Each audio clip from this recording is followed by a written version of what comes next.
Bonjour à toutes et à tous, je suis ravie de vous retrouver avec notre nouvelle invitée. On va s'intéresser précisément au marché du private equity, ses grands enjeux, son évolution sur l'année 2024 et 2025. Et on en parle avec Thomas Rigaudot, associé fondateur de chez Cray & Co. Bonjour Thomas. Bonjour Fanny. Donc je le disais, merci Thomas d'être avec nous. On va parler de ce marché du private equity. Actuellement, quels sont principalement les enjeux pour les entreprises face notamment à l'inflation et aussi au contexte géopolitique? Les entreprises, dans un climat de transaction, elles sont soumises à 4 grandes forces.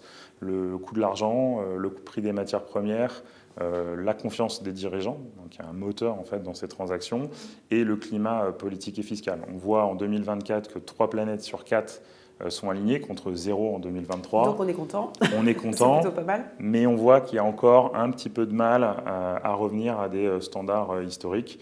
Et donc on anticipe 2025-2026, modulo les conflits actuels qui sont extérieurs à nos politiques internes, de permettre à ce secteur de se réactiver pleinement. Parfait. On va parler aussi du marché des capitaux. Thomas, sur ce marché, on parle notamment d'une demande grandissante et d'un dry powder important pour le financement de projets buy-out. Et oui, parce qu'il y a beaucoup d'inertie dans le private equity, donc malgré un 2023 et un 2024 moindre, les fonds continuent à lever de l'argent. La démocratisation du private equity fait que de plus en plus de particuliers et d'investisseurs y ont accès. Oui. Donc de l'argent disponible avec des transmissions qui continuent à se produire ou à se faire attendre, en tout cas, parce que l'âge n'attend pas. Et donc beaucoup d'argent disponible pour ces opérations à venir. Et sur le marché du private equity, plus globalement, quels sont les grands enjeux que l'on constate ? Alors on a constaté, nous, une baisse assez significative par rapport au plus haut 2021-2022 des valorisations, mais c'est une baisse qui est saine pour nous. On est passé de 11 fois à peu près à 9 fois, alors qu'on prévoyait un 8,5 à horizon 2025-2026. Donc la prophétie est en cours. Oui, c'est pas mal. Mais elle est très saine, cette prophétie, parce qu'elle va permettre justement d'apporter de l'oxygène au marché et de contribuer au retour des niveaux à un volume de transactions important. Parfait. On va s'intéresser aussi au secteur et pour les investisseurs, où est-ce qu'il faut concrètement investir? Je pense que ça va vraiment vous intéresser. Dans quel secteur? Quels sont les nouveaux secteurs aussi dont on parle? On parle beaucoup de l'intelligence artificielle par exemple. Et quels sont les modes d'intervention?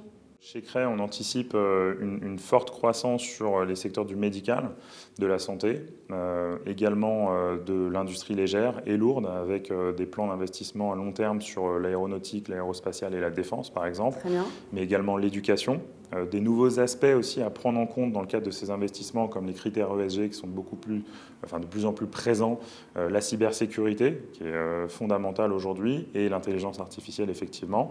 Et dans les modes d'intervention, l'equity restera à notre sens la voie royale sur ces prochaines années pour le financement de ces transmissions, mais pour les investisseurs, l'opportunité également de rentrer dans des fonds qu'on appelle secondaires, qui eux interviennent dans des contextes un petit peu compliqués comme aujourd'hui, comme 2023-2024, où les fonds d'investissement doivent faire circuler le cash et donc peuvent être amenés à vendre tout ou partie de leur participation à une décote à ces fonds-là pour restituer l'argent à leurs investisseurs. Bon, parfait, très intéressant ce point marché, un focus sur le private equity. Merci Thomas. Avec grand plaisir.